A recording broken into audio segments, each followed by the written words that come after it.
3 bolts in. Then the lower crankshaft gear sprocket. Then the little chain guide above the water pump. Then slide the chain on.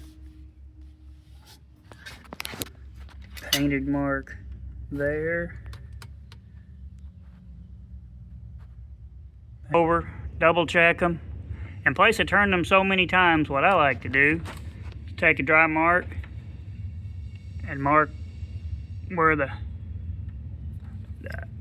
marks are here on the motor, where the marks are down here, and then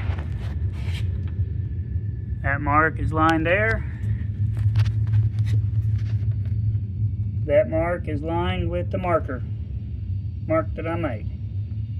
Saves you from having to turn the motor over 100 times to get the painted teeth to line back up. I find it a little easier than what everybody else says about counting the teeth. Just to mark where your timing marks correspond on the block when you start.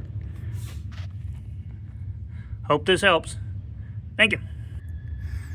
All right.